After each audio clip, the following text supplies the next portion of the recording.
So, ana lugar din siya nga kanang very rich kid kay na siya, ma'am. Like, may kag rich na rich kid. So, kami po sa makeup artist, like, lalagay mong ba? Nagpalit, pagin na siya, oh, so, nagsumpay na lugar din me. And then, ana din siya. And then, si Kuan bito, ma'am, naabiya karon ma'am, si Bite King and si Fake Ash. Ano kung, Fake Ash, the Fake Ash, ma'am, siya, oh, like, friend magyapon me. And you know what, si the Fake Ash, kato iyahang chit-chat ni Chito, tinood ba yato? Ano rin ko nga, mo ba ma'am? Yes, like, she's so luoy. And then, butan yung kayo na si the Fake Ash. As in, butan yung kayo na siya. Ay, na siya niya. Butan yung kayo na siya. Like, ako po kay, as in, mama, misinterpret gede sa tao ba? Nalagay din ko kay, guys, grabe siya mo storya, guys. Like, feeling ako, lumay ko niya. Ana, or lamit lang yun siya mo check ka. Ako, lalagi mo lamang bigatin kayo. And then, dili pa na pa si brother. Oh, ano pa siya si brother? Si Chris, si pangalan niya, si pangalan gani ni brother? Si Chris. Nakalimot ko. Oo.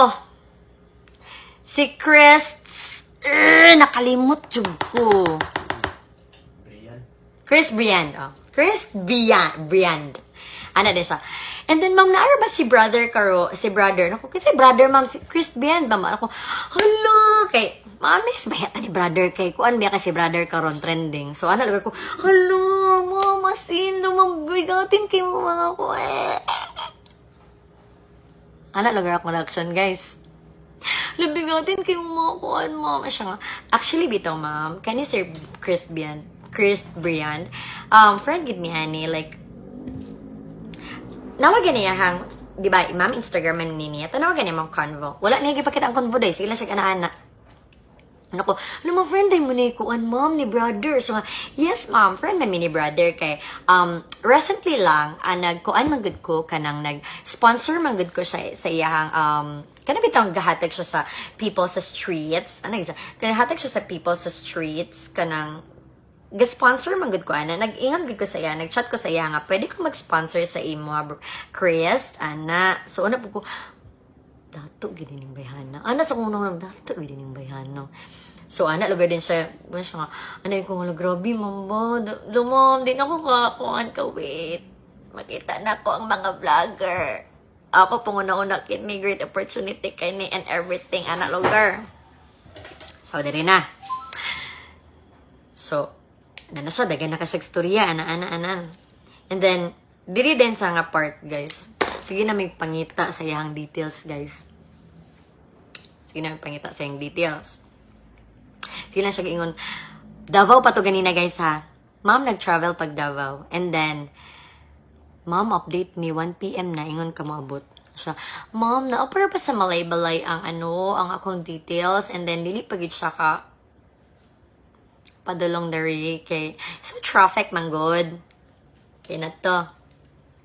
So 6 a.m. pa lang ha, sige na may ingon sa iya nga ma'am, payment una ma'am, ma'am pwede may maningin sa payment kay ana nga gyud mo storya, guys ha, dili gyud ingon nga rude gud kayo kay as coordinator dapat pleasant gid ka mo storya.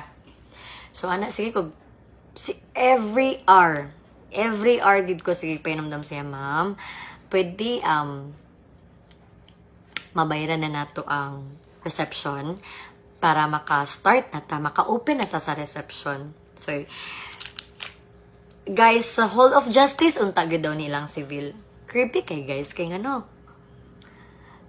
Magpakasal sila, walay papel. Wala sila nagwag sinumar, walay papel tanan. Walay papel tanan. Promise. Kani, wala ni halong na-confirm ni nako katong na okay na si groom. Nawala na siya sa iyang pag-una-una sa girl. Okay, padayon ta. So, sige na may pangutana. Sa every hour, sige kong pangutana yun. Like, ma'am, naman daw ang payment para start na nato ang venue. Kaya para makasulod na ang kuan, yung mga... Pero wala pa to, guys. Wala yun siya. Naa siya bisita, guys. Siya 2 ka bisita. Di ko to malimtan. Nami sa RD sa kanang hotel. Sa pinakata surf deck. So, nag-abot yung bisita. Na 2 ka bisita. Bayot o babae. So, anak ko, na siya friends. Oh, okay. Pero nawala. after ato nga pag-abot nila, nawala ang katong duha kag visitor.